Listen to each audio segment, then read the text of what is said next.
constitution of municipality election? Supreme Court today has stayed the entire High Court order, has also suo moto stayed the order of the Election Commission to keep the elections to 5 municipal councils in abeyance. As a result of Supreme Court stay order, the election process has been restored back and the democratic process has again started. Matter has been now fixed for final hearing before the Supreme Court on Tuesday.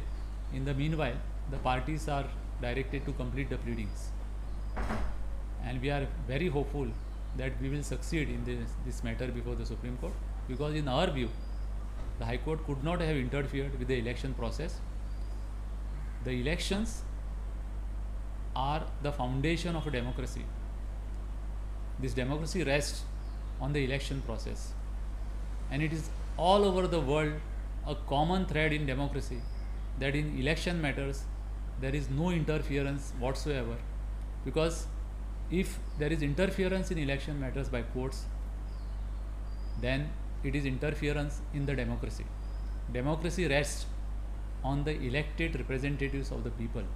For the smooth functioning of the democracy, the elected representatives should be put in their respective positions in time and at the earliest.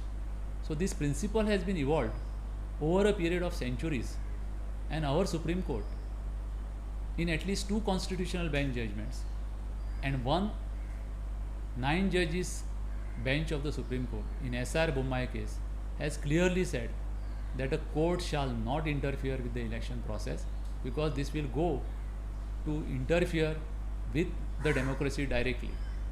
Thereafter, in Ashok Kumar's case, the Supreme Court has said the court can interfere if any defect in the election can be cured and it will facilitate the holding of the elections in time. But if any order of the court is going to stop the elections or interfere with the election process, in such a scenario, the courts will never interfere. So our case before the Supreme Court is that one thing is that there is a bar in matters of elections insofar as courts interference is concerned, insofar as municipalities elections are concerned under Article 243 ZG. This is the first bar. Second bar is that if any dispute is there about elections, there is an election dispute forum created in respect of municipality. It is the district court who decides all the disputes.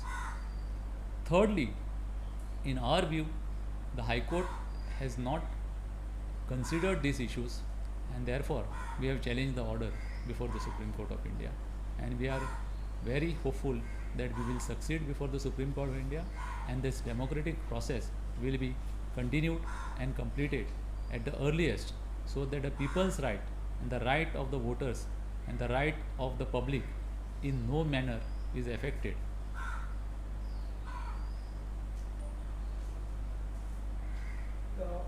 These 2 issues which you mentioned, Ashok Kumar and S.R. Bommai, did you mention in High Court also? We have mentioned it in the High Court. High Court has reproduced this judgment in its judgment. Very same judgments and very same portions of the judgments are shown to the Supreme Court today. And after hearing the arguments, Supreme Court has granted this stay. See, the principle is that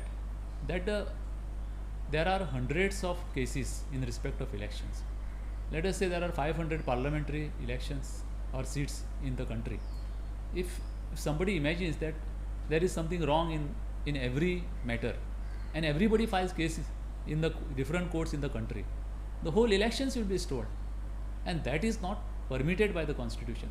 Even in respect of the parliamentary elections or assembly election, there is a complete bar in the Constitution itself under Article 329 of the Constitution that no court shall interfere.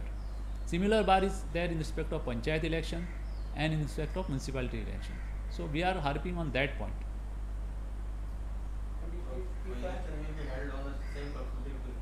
That is for the election commission to decide, because now the order of the election commission is stayed, whereby they had kept the process in abeyance, so they have to now act. They will have to take necessary steps which are required to be done. It is their prerogative and their power. They will have to act in accordance with law. You said that courts cannot interfere. Suppose the party agree, what should we do? there is a provision in the act itself.